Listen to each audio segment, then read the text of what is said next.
রাত্রবেলা বাসর করছেন। হযরত রুসাইফা কয়, জগতের মানুষ, আমার সঙ্গে যখন মধুর মিলন হয়, বাসর হয়, আমি রুসাইফা আমার স্বামীটারে নিয়ে সুন্দর করে জীবন সংসার পাতমু।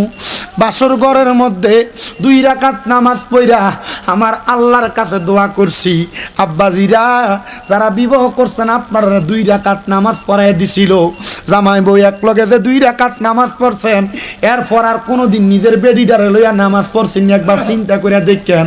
বলে, হুজুর না, ওই যে শেষ পড়ছিলাম এরপরে আর কোনোদিন বউরে লইয়া নামাজ পড়ি নাই।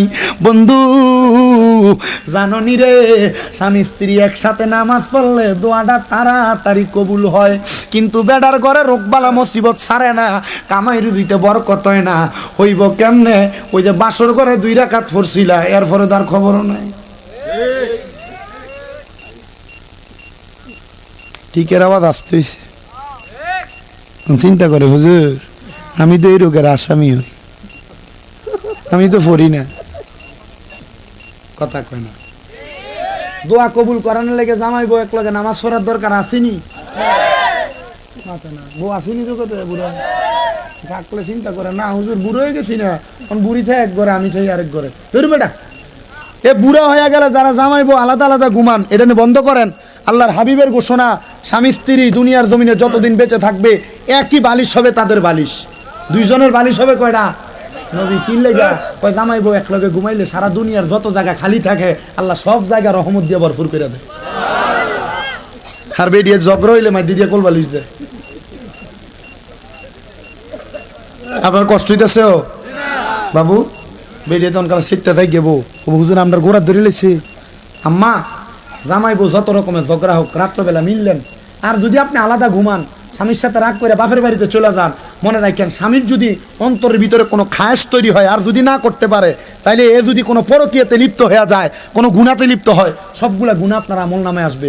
অথবা আপনি জামাইয়ের সাথে ঝগড়া করে রাত্রে আপনার স্বামী আপনারা ডাক দিল, আপনি তার ডাকে সাড়া দেন নাই, রহমতের নবী বলে সারা রাত্র পর্যন্ত আল্লাহর আযাবের ফেরেশতারা ওই মহিলারে গজব দিতে থাকে। আরো থাকতো আপনার কষ্ট হইতেছে বেড়াইতে চিন্তা করে আজ যে বউরে কনের মতো একটা ওয়াজ হয়ে গেছে। আমার এই কথা কে জানি কাইটা টিকটকে ছাড়ছে। এক বেটা আমার কল দিচ্ছে মালয়েশিয়া থেকে, হুজুর এই ওয়াজটা আমার বউরে ফাটাইছি, আমার কাছে কান্দা কান্দা মাপসা। কথা কই না হুজুর, কান্দা কান্দা মাপসা, কারণ বিদেশ থেকে 3 মাসের লেগে বাড়িতে গেছে, হুজুর 1.5 মাসে রাগ করিয়াছিল। আল্লাহ হেদায়েতে তৈয়বা নসিব করে। আস্তে কইছে আমিন, আরো জোরে কোনা আমিন। বন্ধু আমার গভীর মনোযোগ।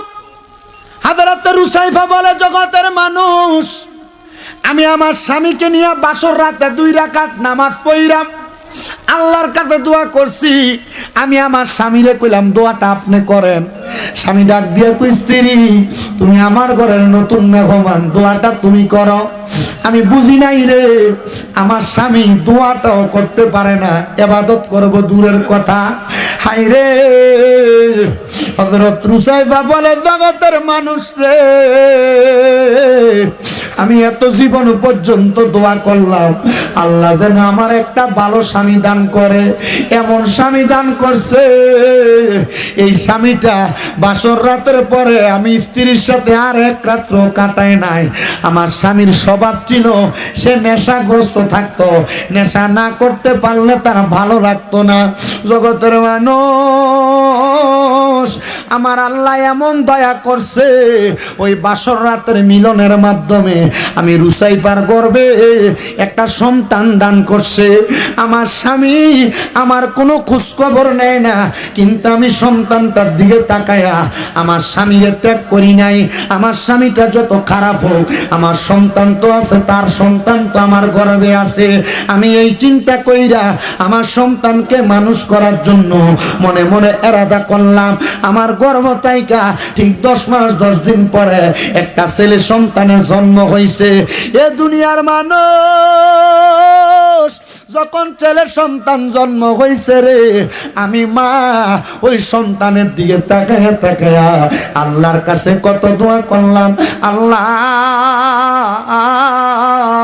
তুমি তো আমার একটা সন্তান দিছ, এই সন্তানের বরকতে আল্লাহ তুমি আমার সন্তানের বরকতে আমার স্বামীটারে হেদায়াতে তৈয়বা নসিব করো।